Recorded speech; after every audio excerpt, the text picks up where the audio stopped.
These main considerations are the requirement to give significant weight to the benefits of renewable energy under the NPPF, the need for renewable energy to meet nationally legally binding targets to achieve net zero, where solar is a key part of the government strategy, the need for renewable energy to contribute to the government's Clean Power Action Plan, again, where solar is recognised as a key contributor. And specifically for this development, the applicant estimates it would produce enough electricity to power around 6,600 homes per year, with an annual saving of around 5,800 tonnes of CO2, which would clearly help towards meeting national targets. Thank you to Sean in Maidstone, and says thoughts regarding the nature recovery topic. The net zero agenda is promoting the development of solar farms to expand on the renewable energy rollout. In Kent, there are a very high number of solar park development applications intended to cover farmlands, and residents are unhappy about this, I can imagine. He says this is detrimental to our food security and energy security. Very ironic in trying to protect the environment and its beautiful ecology. It's like what has a back has a front, right? Up and down and sideways. So, yeah, we want more solar energy, but at what cost? Do we have to build over beautiful countryside, farmland as well? I don't know what the answer is. I suppose it's putting them in the right places. Some would say offshore, perhaps, is a better place for these solar parks. I wonder how you feel. Right. In that case, we will go to speakers, and we have Mr. Turner, an objector. Good evening, members.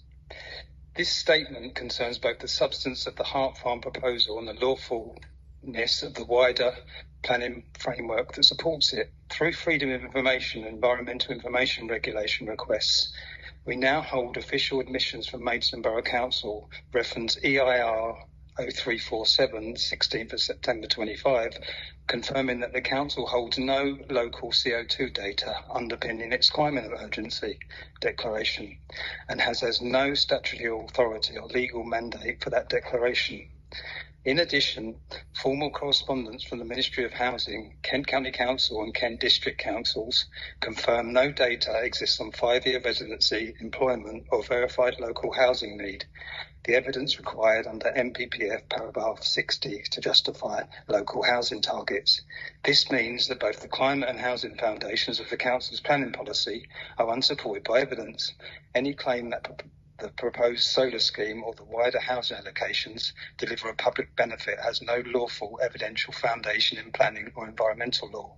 The National Policy Framework, Section 190, requires decisions to rest on objective evidence, and Environmental Act 2021, Section 19, obliges all public authorities, including planning authorities, to have due regard to the government's environmental principle policy statement.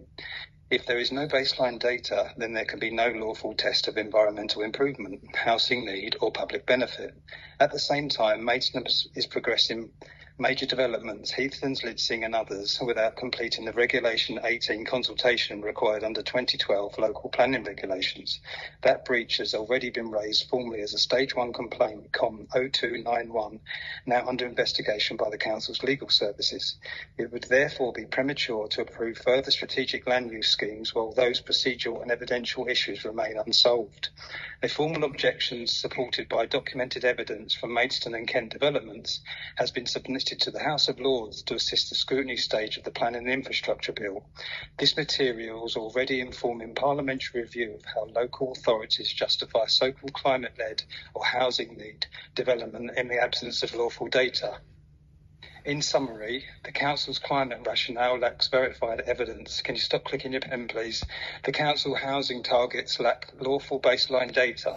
The local plan processes remains procedurally incomplete, and the cumulative environmental harm from solar and housing projects has not been lawfully assessed under the Habitats Regulation or the Environment Act 2021.